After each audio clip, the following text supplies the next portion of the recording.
اور ایک بار مجھ کو جانے دو، میرا عمران اس گتی ہے۔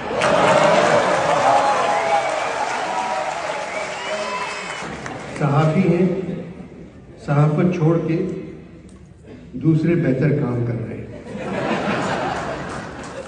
میں نے حامی بھر لی۔ میری طبیعت اس وقت ٹھیک تھی۔ روانگی سے 2 دن پہلے میری طبیعت خراب ہو گئی۔ ڈاکٹر ادیب رضوی میرے ڈاکٹر ہیں، کہنے لگے تم لاہور بھی نہیں جا سکتے، ٹورنٹو کیسے جاؤ گے؟ ڈاکٹر صاحب وعدہ کر دیا جانا تو پڑے گا۔ جہاز میں بیٹھتے وقت میری عمر 84 برس تھی۔ جب ٹورنٹو اترا تو میں 85 سال 1 مہینے کا تھا۔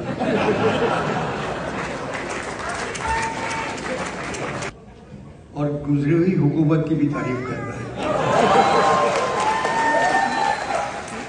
کیونکہ موجودہ حکومت کے بارے میں آپ لوگ سب کچھ جانتے ہیں۔ مجھے پاکستان سے محبت ہے۔ میرے وطن میری ہر ایک دعا ہے تیرے لیے، میرے خدا سے میری التجا ہے تیرے لیے، تجھے وہ غم نہ ملے جو میرے نصیب میں ہے۔ پچھلے دنوں بات کر لیں، میں چلا گیا، میں نے کہا سر 40 منٹ منیر نیازی پر میں بات نہیں کر سکتا، 20 منٹ منیر پہ کروں گا، 20 منٹ نیازی پہ کروں گا۔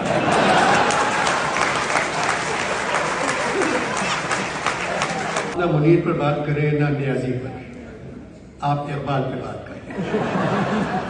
پرسوں اقبال کی برسی ہے اور بیچ میں اشعار آپ منیر کے سنا دیتے ہیں۔ میں نے کہا آپ سنیں گے؟ میں کیا اشعار سناؤں گا؟ بولے جی فرمائیے۔ دور انصاف آ رہا ہے منیر، ظلم دائم سزا نہیں رہتا۔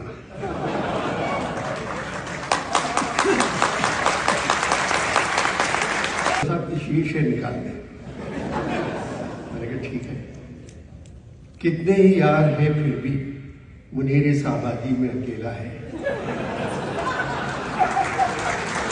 کتنے ہی یار ہیں پھر بھی منیر اس آبادی میں اکیلا ہے، اپنے ہی غم کے نشے سے اپنا جی بہلاتا ہے۔ کہہ رہے ہیں صاحب نشے اور شکل کر یہ بھی نکالتا کرا تھا پہلے کسی زمانے میں۔ انور کوئی ایسے شعر سنائیں جس میں منیر کا لفظ نہ آئے۔ پھر ایک منیر کا مصرع ہے، وہ نوازش جو نیازی کو ملی تھی پہلے، کہنے لگے اس میں تو نواز اور نیازی دونوں آگے جائیں۔ اچھا ایسا کریں، منیر کو چھوڑ دیں، آپ سے اقبال پہ بات کریں، منیر کو بھول جائیں۔ ریٹائرمنٹ میں میرے 2 سال باقی ہیں، منیر نیازی کا تذکرہ مت کریں، اقبال پہ کریں۔ سر منیر کے 2-3 اور شعر سن لیں، شاید میں سنانے کے قابل ہوں۔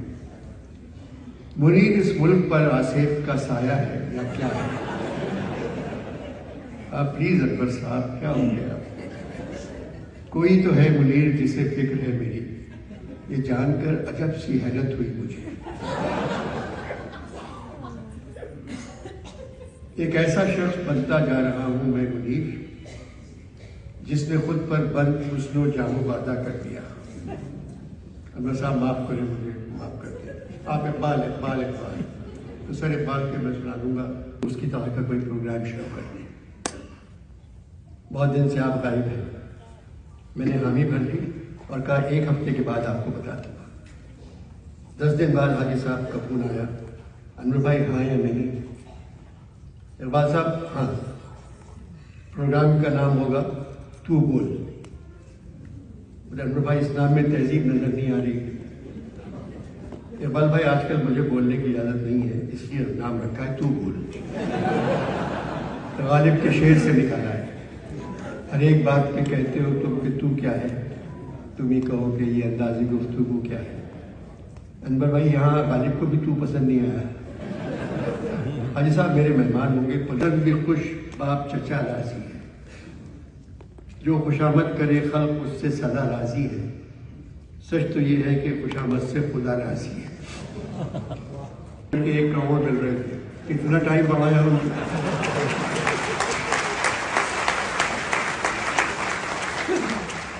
چلیں آپ کو 50,000 مل جائے گی. ریکارڈنگ شروع کرتے ہیں جی. کیوں بنائے لائٹس آن, سب چیزیں ٹھیک ہے.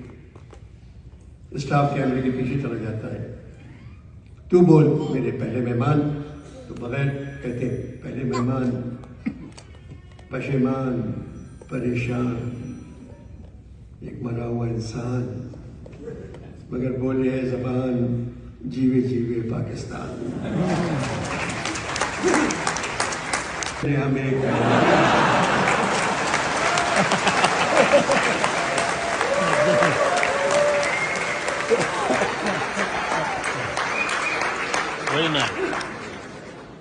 اس ڈنڈے کے سائے تلے ہمیں مریم کے ابا کے پرچم کے سائے تلے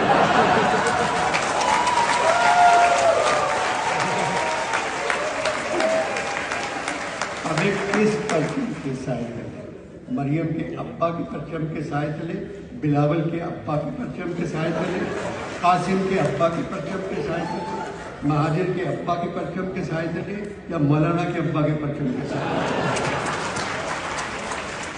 پاکستانی پرچم کے سائے تلے تو ہم لوگ صرف 14 اگست کے سوچتے ہیں. سچا پاکستانی ہونے کے ناطے انور صاحب بنگلہ دیش بن جانے کے بعد میں الیکشن بے غیرت ہے. انور صاحب معلوم ہے انجام کیا ہوگا پھر بھی آ جاتے ہیں. اس دفعہ الیکشن کمیشن بہت محنت کر رہا ہے. الیکشن صاف اور شفاف ہوں گے. وہ ایریل اور سرف کے پاؤڈر سے بھی دھوئے تو صاف نہیں ہوں گے. اگر الیکشن ہوئے تو آپ کس جماعت کو ووٹ دیں گے؟ شناختی کارڈ ہی نہیں ہے, پھر ووٹ کس طرح ڈالیں گے؟ ہم ڈاکہ ڈالنے کا سوچ رہے ہیں, آپ ووٹ ڈالنے کا کبھی ووٹ نہیں ڈالو. 18 کی الیکشن میں مہاجر سے شناختی کارڈ ادھار لے کر عمران کو ڈال دیا تھا. کہاں رہتے ہیں؟ مرزا غالب نے ایک گھر کا ڈیزائن بنایا تھا, اسی طرح کے گھر 3 اسٹار 4 اسٹار 5 اسٹار, مگر ان 3 4 5 اسٹار کو نہیں معلوم ستاروں سے آگے جگہ ہوتی ہے.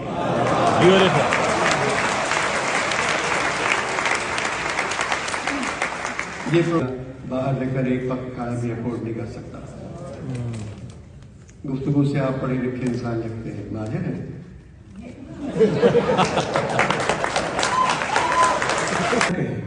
یہ لوگ اردو اسپیکنگ سندھی ہیں.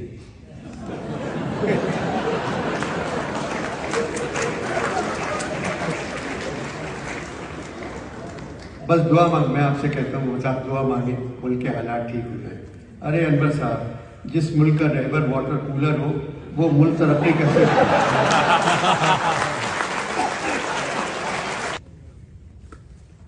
ایک صاحب میرے پاس روتے ہوئے آئے, شکل سے بہت ہی نفیس انسان لگ رہے تھے. میں نے نام پوچھا تو روتے ہوئے کہتے کہ میرا نام شاہد ہاشمی ہے. مجھے بہت اچھے لگے. پھر انہوں نے مجھے کھانے پہ بلایا, میں چلا گیا. بہت لوگ تھے وہاں, میئر بھی تھے, ممبر پارلیمنٹ بھی تھے. ایک کرسی پہ گول کرسی, اس پہ انور مقصود لکھا ہوا ہے. میں دیکھا کرسی کو, میں نے پھر مجھ سے کہا یہاں مرحوم شامل الحق بیٹھتے ہیں, یہاں مرحوم ضیاء الدین بیٹھے ہیں, یہاں مرحوم احمد فراد بیٹھے ہیں, یہاں مرحوم عالمی صاحب بیٹھے ہیں. میں نے کہا اب اس کتبے میں میرا نام کیوں نہیں ہے؟